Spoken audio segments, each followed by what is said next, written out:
मम योनिर्महद्ब्रह्म तस्मिन् गर्भं दधाम्यहम् संभवः सर्वभूतानां ततो भवति भारत।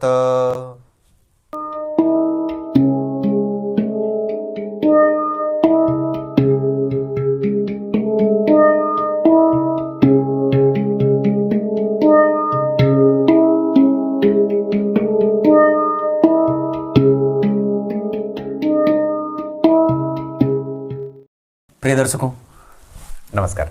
एक बार फिर से उपस्थित हूं आप सबके सामने मंगलवार के कार्यक्रम में। मेरी एक दर्शिका है जेईई 2024। पता नहीं वो कौन है, पर वो लगातार मुझे पूछ रही हैं, पंडित जी, गुरु जी, सरकारी नौकरी के योग बताइए, कंपटीशन की तैयारी करने के योग बताइए। कंपटीशन की तैयारी करने से पहले अपनी कुंडली को अवश्य देखें, उसे अवश्य समझें कि चंद्रमा कैसे हैं। जैसे वो शुभग्रह बन रहा है या पापग्रह बन रहा है आपकी कुंडली में। अब अगर आप सरकारी नौकरी की तैयारी करते हैं तो इसके साथ साथ आपको अपनी कुंडली में दशम स्थान को देखना चाहिए। उस भाव के अधिपति कहाँ बैठे हैं, दशम स्थान पे कौन देख रहा है। जैसे शनि की दृष्टि, सूर्य की दृष्टि, मंगल की दृष्टि, गुरु की दृष्टि। उसके बाद आपकी कुंडली में आपके लग्न के अधिपति क्या दशम स्थान से संबंध बना रहे हैं, लग्न के अधिपति क्या पंचम भाव से, नवम भाव से और छठवें भाव से संबंध बना रहे हैं, या लाभ भाव से संबंध बना रहे हैं। मतलब वो या तो बैठे हों या तो उन पे देख रहे हों। इसके अतिरिक्त जन्म कुंडली के चौथे भाव में कौन सा ग्रह बैठा है और कौन से ग्रह की चतुर्थ स्थान से बैठ करके दशम स्थान पे दृष्टि है। इसके बाद आपको यह देखना होगा, मैं ऐसे ही पढ़ दे रहा हूं, आप लोग इसको दिमाग में रख लीजिएगा, नौकरी के योग। उसके बाद आपको यह देखना चाहिए, सबसे पहले तो चंद्रमा को देखना है। अगर वो पापग्रह बनेंगे तो नौकरी मिलने में परेशानी होगी, क्योंकि वो आय को नियंत्रित नहीं करना चाहेंगे फिर। और जन्म कुंडली में चौथे भाव में अगर 12वें या 8वें भाव के अधिपति बैठेंगे तो आपको जानबूझ करके वो आपका काम नुकसान करेंगे और आपको कभी भी आपके मन को शांत नहीं रहने देंगे। क्लियर है। आपको उसके बाद अपनी जन्म कुंडली के पंचम भाव को देखना चाहिए कि उस भाव के अधिपति, क्योंकि एजुकेशन के बिना तो कुछ भी संभव नहीं है, तो जन्म कुंडली के पंचम भाव को अवश्य देखना चाहिए। इनिशियल एजुकेशन का ध्यान द्वितीय भाव से किया जाता है, तो वहां भी देख लीजिए, थोड़ी सी दृष्टि उधर भी डाल लीजिए कि उस भाव में स्थिति कैसी बनी है, मतलब कोई शत्रु क्षेत्र में कोई ग्रह तो नहीं बैठा है। और पंचम भाव में अकेले भी गुरु बैठेंगे तो नौकरी के लिए ठीक रहेंगे। यानी कि पंचम भाव में अकेले मंगल ना हो, पंचम भाव में अकेले बुध ना हो और पंचम भाव में अकेले शुक्र ना हो। ये नौकरी में बाधाएं उपस्थित करने लगते हैं, क्योंकि वो तब आपको परेशान करने के लिए काफी हो जाते हैं। पर गुरु अगर अकेले बैठेंगे तो एजुकेशन और शिक्षा के लिए वो क्षेत्र मजबूत बना देते हैं। अलग बात है कि संतान वगैरह में थोड़ी बहुत गड़बड़ी करते हैं, पर बात यहां पे। पर प्रमुखतया अब सरकारी नौकरी के योग आपकी कुंडली में कैसे बन रहे हैं, इसको समझने के लिए एक नंबर पे चंद्रमा, दूसरे नंबर पे चतुर्थ स्थान के अधिपति का संबंध जब छठवें भाव से बन जाए, चतुर्थ स्थान के अधिपति का संबंध जब छठवें भाव से बन जाए, मतलब ये कहीं भी एक साथ बैठे हों या परस्पर ये परिवर्तन कर लें या एक दूसरे को देख लें, तो ये सरकारी नौकरी का प्रबल योग बनता है। इसके बाद जन्म कुंडली के दशम स्थान को शनि की दृष्टि मिल जाए या स्वयं शनि बैठे हों तो सरकारी नौकरी का प्रबल योग बनता है। इसके बाद अगर शनि कहीं से भी घूम करके गुरु को देख लेते हों और गुरु कहीं से भी शनि को देख लेते हों तो सरकारी नौकरी का योग बनता है।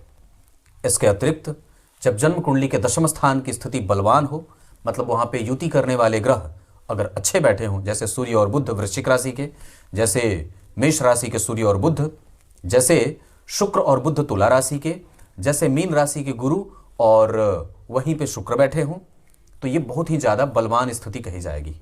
दशम स्थान में अकेले राहु भी बैठे हों और वो बैठ करके अगर एक कम से कम किसी अन्य शुभ ग्रह यानी कि बुध या शुक्र से देखे जाते हों, अगर दशम स्थान में राहु बैठे हों, बुध और शुक्र यहां बैठ करके देख लेते हों, तो भी व्यक्ति को नौकरी मिल जाती है।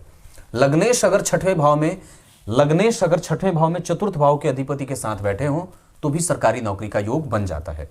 नक्षत्रों में आपको बता दूं, आपको मृगशिरा, धनिष्ठा, उत्तराषाढ़ा, पुनर्वसु, पुष्य, अनुराधा, रेवती, श्रवण, हस्त और एक और नक्षत्र जो बहुत ही बढ़िया नौकरी के लिए होता है वो होता है उत्तराषाढ़ा, बताया है ना, उत्तराषाढ़ा, फाल्गुनी और उत्तरा भाद्रपद, यही तीनों उत्तरा नक्षत्र, उत्तरा से संबंधित तीनों उत्तरा, तीनों उत्तरा।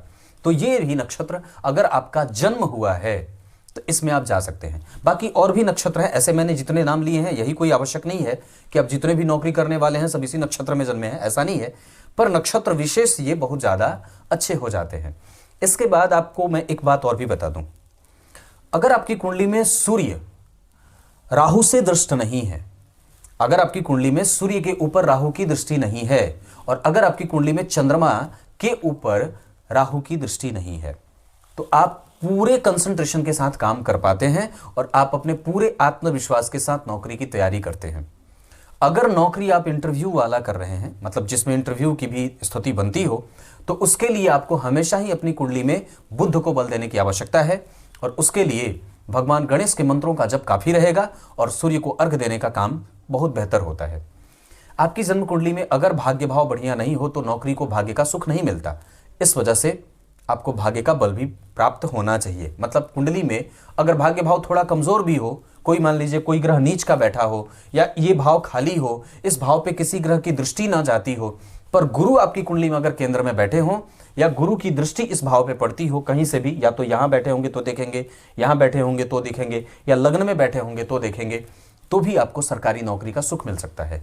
पर प्रमुखतया मैंने बात बताई, चतुर्थ भाव के अधिपति का संबंध छठवें से हो, दशम स्थान पे शनि का संबंध बनता हो और दशम स्थान पे शनि की दृष्टि बनती हो, शनि बैठे हो, दशम भाव के अधिपति के साथ शनि बैठे हो, दशम भाव के अधिपति को शनि देख रहे हो, तो ये सरकारी नौकरी का प्रबल योग बनाता है। तीसरे नंबर पे गुरु और शनि का संबंध अगर बन रहा हो, गुरु ने शनि को देखा हो, शनि ने गुरु को देखा हो, तो सरकारी नौकरी का योग बनता है। इसके बाद आपको अपनी कुंडली के नवमांश कुंडली में सप्तम भाव और लग्न को अवश्य देखना चाहिए कि उनका संबंध दशम भाव और पंचम, नवम और चतुर्थ से बन रहा है क्या। क्या बात कही? नवमांश कुंडली के लग्न और सप्तम भाव की स्थिति देखनी चाहिए, जिसमें उनका संबंध या चतुर्थ से या पंचम से या दशम से या नवम से बन रहा हो, तो पत्नी भी सरकारी क्षेत्रों से या पति भी सरकारी क्षेत्रों से आता है। इसमें महत्वपूर्ण भूमिका सूर्य और शनि और गुरु की होती है। इसके इतने सी चीजें आपने अगर देख लिया और आपकी कुंडली में इतने में से कोई भी 2-3 सूत्र अगर फॉलो करते हो तो आप निश्चित रूप से सरकारी नौकरी की तैयारी कर सकते हैं। अलग बात है कि आपके सरकार के पास नौकरी है कि नहीं है।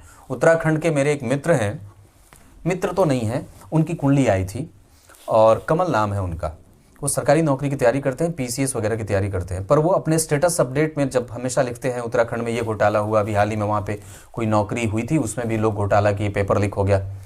पर ये स्थिति सरकार की नहीं होनी चाहिए।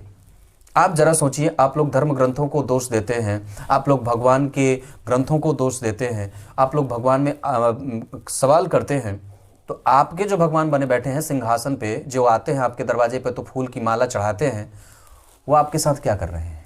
विचार करिए, वो आपके साथ कौन सा खेल खेल रहे हैं? क्या उन्होंने अपनी संपत्ति अपने पुरखों की संपत्ति अपने नाम पे नहीं करी है? क्या उनके द्वारा जो उपार्जित धन है वो अपने संतति के लिए नहीं है कि आपको दे देते हैं? तो फिर अब इतने से भी अगर आपके नेत्र न खुले तो सोच के देखिए कि आपकी स्थिति कितनी भयावह होने वाली है। अब आइए गीता जी के श्लोक का अर्थ बता देता हूं। गीता जी के 14वें अध्याय में हमारा प्रवेश हुआ और इसके तीसरे श्लोक में भगवान ने अर्जुन से बात कही है, हे भरतवंशियों में श्रेष्ठ अर्जुन, धनुर्धरों में श्रेष्ठ अर्जुन, वैसे तो मेरी मूल प्रकृति उत्पादन करने की है, पर उस उत्पत्ति के स्थान में मैं जीवों को गर्भधारण की क्षमता दे देता हूं, जिससे वो गर्भस्थ हो जाता है और फिर इस सृष्टि की संरचना में भागीदार बन जाता है। भगवान ने यहां ये बात भी कही है कि दुनिया के जो कम से कम सन्यासी नहीं है, जो जिन्होंने ब्रह्मचर्य व्रत का पालन वगैरह नहीं का व्रत नहीं ले रखा है, ब्रह्मचारी जो नहीं है आदि, जो मतलब गृहस्थों की बात है या प्रत्येक मनुष्य की बात करें, तो उसे अवश्य ही सृष्टि के संचालन में अपनी भूमिका निभानी चाहिए। तो जो वो लोग हैं जो न तो साधु हैं न सन्यासी हैं, जो न तो ऋषि हैं न महर्षि हैं, जो कुछ भी नहीं है पर सिर्फ घूम घूम करके अपना काम चला रहे हैं और विवाह का सुख भोगना चाहते हैं, पर विवाह नहीं करना चाहते उन लोगों के लिए भी ये बात बड़ी ज्ञान देने वाली है। विवाह और संस्कार का पालन आवश्यक ही होता है। आपको अवश्य ही विवाह करना चाहिए, नहीं तो जीवन में कभी भी गति मुक्ति नहीं मिलती है और व्यक्ति हमेशा ही भटकता रहता है। उसकी आत्मा वहां जाने के बाद भी पुनरागमन की तरफ प्रवृत्त होती है। इस वजह से विवाह अवश्य करिए, विवाह आवश्यक है, यह संस्कार है और इसका पालन प्रत्येक मनुष्य का कर्तव्य है। ऋषि मुनि, साधु संत महात्मा आदि की बात यहां नहीं की गई है, वो विरक्त हैं। तब तक के लिए बहुत बहुत नमस्कार।